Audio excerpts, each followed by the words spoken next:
Bueno, a través de toda esta asignatura de antropología teológica me impactó muchísimo, muchísimo y agradezco muchísimo a este profesor.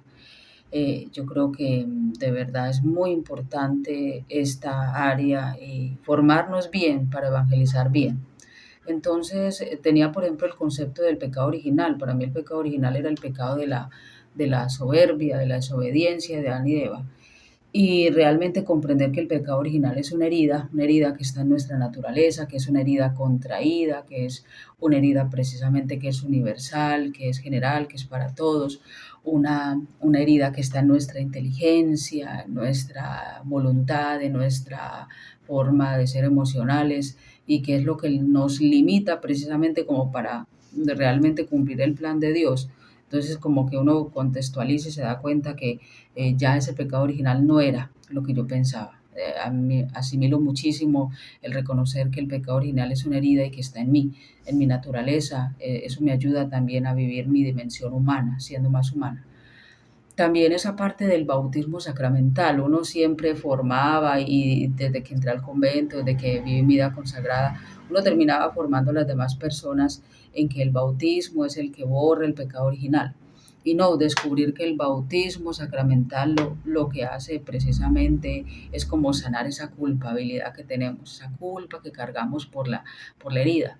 Entonces, y que a través del bautismo, pues yo puedo iniciar después una vida nueva, yo puedo decidir libremente si continúo en el bien o en el mal, elegir libremente. Entonces me impactó muchísimo, de verdad que sí, redimensionar este tema del pecado original y redimensionar el sacramento también del bautismo, ¿no?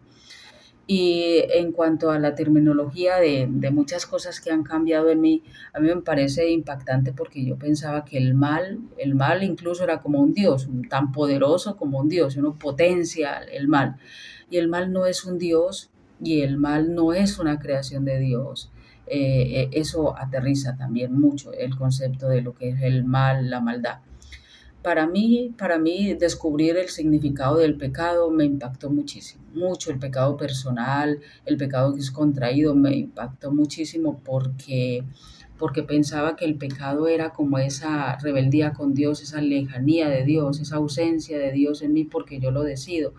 El pecado para mí era como hacerle daño a Dios, lastimar a Dios, ofender a Dios. Y no, es como entender que el pecado precisamente es un mal que yo misma me hago, ¿no? Es cometer un daño contra mi ser de criatura. Entonces, a mí me impactó muchísimo. Es una acción contra mi propia vida, no primero contra Dios, sino contra mí. Y también, pues, entender que la terminología del pecado, el pecado no es la soberbia, el pecado es la desconfianza. La desconfianza porque yo sospecho de la alianza, o como decía el documento también allí, sospechamos de la alianza y queremos como liberarnos de los límites que nos pone el pecado. Y el pecado es ante todo desconfiar de Dios, desconfiar porque no creo que esa alianza sea tan verdadera conmigo y no creo realmente que mis límites existan para mi bien. Entonces me impactó mucho descubrir esto, descubrir que primero el pecado me lleva a lastimarme yo misma, y que esa sospecha de la alianza es porque yo no estoy comprendiendo el mensaje de la creación, también no estoy comprendiendo el mensaje de lo que es Dios y de quién soy yo, y por eso las consecuencias del pecado cuando dice que nosotros ya no perdimos el sentido de la criaturalidad. Esa palabra criaturalidad a mí se me quedó por ahí taladrándome en el corazón y en la mente, o sea, y puedo enseñarlo de una manera más aterrizada. O sea, cuando yo no descubro mi vida de criatura, cuando yo me resisto a ser criatura, cuando yo no asimilo quién soy, cuando yo no entiendo quién soy en el mundo, en la creación, en todo lo que me rodea, entonces tampoco puedo entender quién es mi creador. Entonces, dimensionar el significado del pecado a través de esto me parece que es algo tan amplio como tan sin fronteras, pero que ayuda también a entender la condición de las personas para formarlas mejor.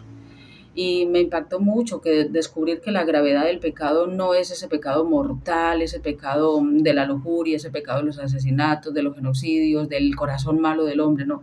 Sí, descubrir que la gravedad del pecado es en que yo, teniendo conciencia de que algo es malo, termino haciéndolo. ¿Por qué? Porque me olvido precisamente del Dios derrochador, del Dios generoso, del Dios amor, del Dios que creó todo lo que existe, del Dios que lo veo en todo lo que existe, del Dios que es bello, del Dios que en esa belleza es diverso y en esa diversidad es armonía, descubrir que es un Dios comunidad, amor, un Dios relaciones. Entonces yo llevo esa gravedad del pecado a todo este contexto y puedo formar mejor las personas. Entonces, gracias, profe, por educarnos, por formarnos, y estaré siempre ahí escuchando cada una de las clases de una manera asincrónica, pero ahí estaré siempre. Así que gracias, gracias por enseñarnos lo que significa el pecado original, lo que significa precisamente la gracia del bautismo, lo que significa las consecuencias del pecado y lo que significa la gravedad del pecado. Eso para mí quedó muy claro.